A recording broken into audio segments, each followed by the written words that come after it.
You are watching UCU Focus TV.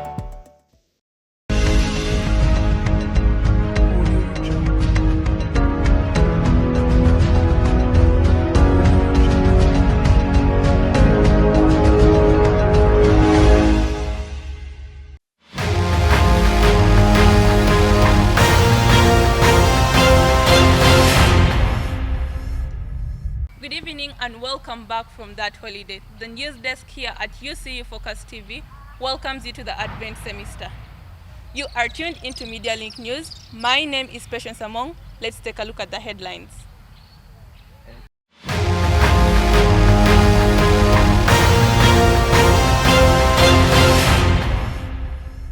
Law school clutches double victory in national moods competitions.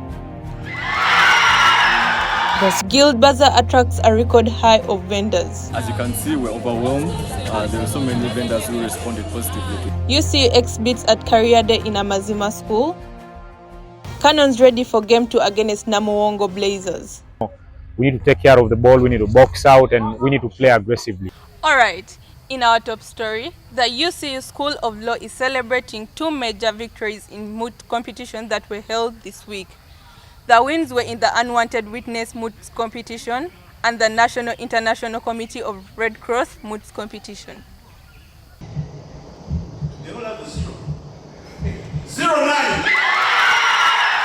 The School of Law is celebrating 2 wins in moot competitions held this week. The wins were realized in the National International Committee of the Red Cross Moot competition and in the Unwanted Witness Moot competition that was hosted here on campus. The NICRC Moot was focused on international human rights law, while the Unwanted Witness Moot was focused on digital freedoms and rights of people. We put in our applications in February, end of February, and then they sent our moot problem in March, and then we drafted our memorials from March, handed them in June. Then they sent us our qualification for memorials. They picked the 4 top teams in Uganda, and they sent that beginning of September. The team is expected to head over to Dar es Salaam to compete regionally for a spot that can forward them to a final showdown in an All-Africa Moot competition, still in Tanzania, Dar es Salaam. According to the team members, the UCU team is focused and ready for the challenge. It's really an exciting moment that UCU has been able to win this moot. It's first of the kind that UCU has hosted, and for us to have the privilege of winning it is really such an opportunity. And I can encourage all the other students that in the next edition of the Unwanted Witness Moot competition, it's okay for them to take part. The moot comes with very many good things. You've seen the recognition, hugs everywhere, and yeah, so the moot is a nice thing. We're actually very confident. We've always somehow had it in us that we actually have to get the victory. It started from when we were hosting the moot. We said, you can't be hosting and we're losing. Like, we actually have to bring this back home. Yeah, so it started from back then. We have been pushing in that direction, doing the different preparations that we have to do. And now we're going to go to Dar es Salaam and, God willing, God being by our side, bring the victory back home. The Unwanted Witness is a civil society organization that promotes online freedoms and digital rights. A win in Dar es Salaam will continue to cement UCU's position as a formidable competitor in delivering legal studies to students in the region. Yvonne Mutesi reporting for Media Link News. The Guild government launched into the semester with a customary Guild Bazaar. This semester's edition saw a record number of vendors come to rent space at the Guild Square. Some student vendors feel, though, that the experience needs to start as soon as the semester opens. The customary bazaar closes this week after close to 2 weeks of business.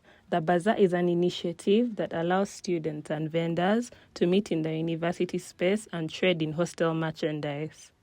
Yeah, once again, as the Tusongembele initiative, we're able to organize the UCU Bazaar, prepare on time, send out flyers and information to various vendors and students who are interested in participating in this event. As you can see, we're overwhelmed. There are so many vendors who responded positively to this event, and we stretched as far as the sports store area. And And I think even for the next bazaar, we should explore taking to the main football pitch. A number of vendors have raised concerns about the time in which the bazaar commences. These argue that the bazaar should start as soon as the semester begins, citing that students have more money and there are less engagements in the lecture rooms. I believe the bazaar should start immediately when the semester is beginning, and these are my reasons. Usually the students do buy things in the first week because they've just come back from home. They can easily access these items with us, but once we give them a long time frame, they can actually acquire the items that we have elsewhere. I think the timing is kind of okay because right now, like most lecturers, I wouldn't say most lecturers are still introducing, but even if they have gone far, you can still catch up with that. So. It also affects our classes because once we start earlier, when the semester is just beginning, most times we don't usually have as many classes. Then people are still reporting. Lecturers are not so much into the lectures. Okay, they will be coming, but not as much. Responding to these queries, Mulangira argues that the government needs time to settle in and allow them to prepare to hold the bazaar holistically. Yeah, but I mean, there are so many organization factors we put into place. Some of these companies need time to organize. As a team, we also need time to organize for students to settle into campus. That's why we start a week after the semester opens, when we assume all students have reported to campus, and I can give you testimony. At least Shell has made good sales. Students have been able to get subsidized products from their stalls. He went ahead to encourage students to interest themselves in entrepreneurship by investing at an earlier stage. To always give it a chance, try, and through these opportunities, I mean, the prices for having a stall are very affordable. As a government, we're not desperate to make money, but to extend this opportunity to students to start. I've had friends who have been here and they've been able to make some money. Yeah, you can have a stall with small commodities that you can manage and make sales, and surely the sky is the limit. Atim Joy reporting for Media Link News. Uganda Christian University students attended an exhibition at the Amazima School in Jinja in a move to boost their career ideas. The exhibition drew excitement from both the team of UCU and the Amazima learners. In this report, we share the highlights of the visit. Uganda Christian University has showcased its innovation and academic excellence at an exhibition and career guidance event hosted at the Amazima School in Jinja. Different faculties including law, business, science and technology, journalism and art and design displayed their works, while the School of Nursing conducted a health outreach. As a team from UCU, Amazima Schools wrote to UCU, to the DVC, that is the Deputy Vice Chancellor of Academic Affairs, requesting a team to come to Amazima on the career day. And the expectation was if we could come and share what are the career prospects one can do in their life, but also what courses at UCU can lead one to those career prospects. The event also featured other universities such as Makerere Business School, Kabale University and Deje University. Excited students said the exhibition inspired them to dream bigger. Organizers described the exhibition as a success, calling for more collaborations between secondary schools and universities to nurture the next generation of leaders. Today this was a wonderful exhibition. Today we were showcasing about law school and also other different faculties within Uganda Christian University. It was wonderful interacting with the students. Most of the students actually have insight into the law. Students gave us so many case scenarios about the law, and it was wonderful to know that actually the law is known by people out there. It was quite mind-opening, seeing students intrigued in what you're doing and then looking up to you. It was a beautiful experience, and getting to share my expertise in robotics.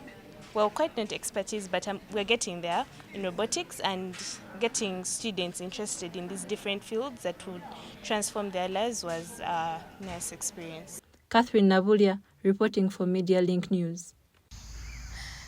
The UCU Cannons are ready for Game 2 of 5 of their semi-final clash against Namuwongo Blazers. We caught up with them during one of their training sessions ahead of today's game. These are the details. The UCU Cannons have finalized their preparations ahead of Game 2 of their semi-finals. The Cannons, who were drawn with table leaders Namuwongo Blazers, lost Game 1 60-68 against the Blazers. We caught up with the camp during one of their training sessions building up to the game. Coach Egao is positive that the team is going to deliver a spirited fight in today's encounter. We're trying to make adjustments. I mean, the playoffs is about adjusting. And there are things that we did not do right in the last game that we played. And so the focus is going to be trying to get the players ready to understand that some of the things that we did not do right, like, for example, we didn't really box out in that game. We did not take care of the basketball in that game. So it's just getting players to understand that, you know, we need to take care of the ball, we need to box out, and we need to play aggressively. He encourages the team that belief will be a major tool in boosting their confidence ahead of the game. On the other side of the semi-final draw, reigning champions Oilers will be facing Summit as all 4 teams fight for a slot at the finals. Yvette Tawana, reporting for Media Link News. Thank you so much, Yvette, for that beautiful piece. Let's join her and the rest of the team to support the Cannon in Lugogo. Media Link News will return next week, but until then, have a lovely weekend. You are watching UCU Focus TV.